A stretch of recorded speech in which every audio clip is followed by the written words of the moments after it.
Shannon Hilbert. Te māngai o te whare tēnā koe. He pātai atu ki te Minister mātauranga. What evidence, if any, does the Minister have that supports the removal of the relationship and sexuality education guidelines from schools? The Honourable Erica Stanford.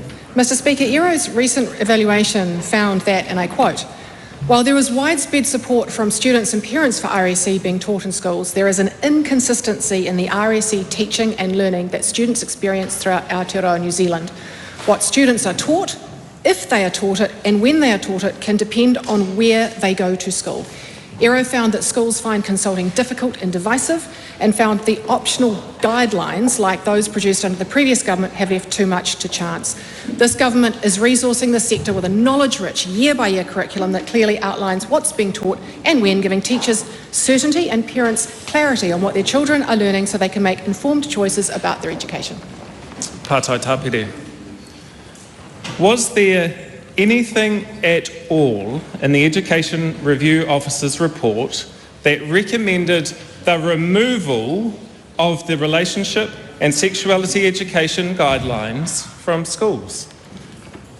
Mr Speaker, I already outlined in my previous answer the findings of ERO that said that there was huge inconsistency around New Zealand in what students were teaching, and that many students were missing out on things. It was then my recommendation that we got rid of the RSE curriculum guidelines. Also, can I say, in acknowledgement of our agreement with the New Zealand First Party and our coalition agreement to remove those RSE guidelines. Supplementary. How does she reconcile her recommendation to remove the relationship and sexuality education guidelines, given her own Education Review Office report found that those very guidelines were supported by 87% of parents and whānau? Mr Speaker, I've already made it very clear in many answers in this House, including just the other night, that the RSE guidelines are not a curriculum. They are causing confusion. They are meaning that some students are learning some things and some are not. What we do need is a year-by-year, knowledge-rich curriculum document that is required to be taught by schools, which gives clarity to teachers and the ability for parents to pull their students out, their children out, if they should wish to. Supplementary question, the Right Honourable Winston Peters. Can I ask the Minister as to whether or not the mass majority of parents in this country want their children to go to primary school in particular to learn the 3 R's or the basics and get those serious steps organised, and not to learn Shannon Hilbert's values on RSE or whatever he stands for? The question was going well until the last bit. Does the Minister want to respond? Oh, look, Mr Speaker, as the country well knows by now, this government has a focus on reading, writing and mathematics to make sure that we are teaching the basics brilliantly so children can go on to live the life that they want. In the instance where parents may not be teaching their children some of the basics in the health and PE curriculum, the state are creating a curriculum that is clear, that is year by year, that is knowledge-rich and detailed, that parents will be able to withdraw their children out of if they should wish to teach these issues themselves at home. Supplementary. Just wait. All right. Does she agree with the Deputy Prime Minister, who said the guidelines are woke, out of touch and indoctrinate our children?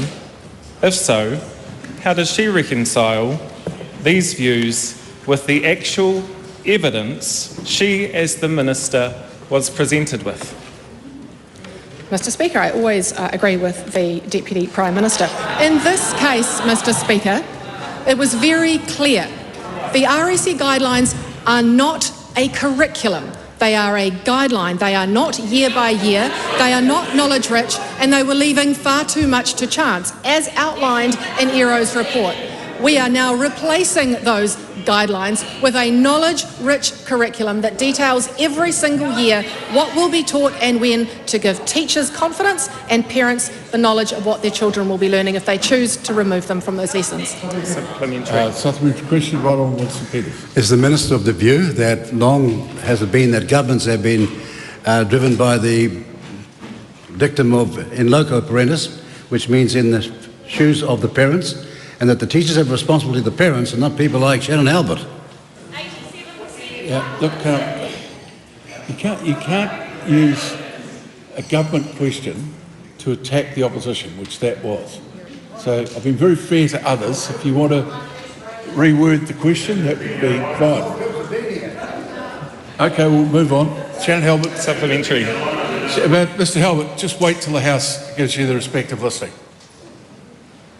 Thank you, Mr. Speaker. Was the reason she chose not to meet with Rainbow Youth Organisation Inside Out because she knows that the removal of the relationship and sexuality education guidelines will put Rainbow Youth at greater risk of harm? Mr. Speaker, no, because we are creating, as I've already said so many times, a detailed year-by-year knowledge-rich curriculum which covers all of those topics that parents will know what their children are being taught and when, leaving nothing to chance, unlike the REC guidelines, which were vague and waffly, were not year by year, and were causing confusion, as outlined in ERO's report. Supplementary. All right, but I think if you're going to ask a question, your colleague should at least allow the House to hear what the answer is so that you can get the answer you're after. Shannon Halbert. Kia ora, Mr. Speaker. Was putting politics before our kids by caving to New Zealand first in the exchange for power worth it, No, you can't do that. rather than ensuring No, that sit young down. people are taught the importance of relationship and consent? Sit down.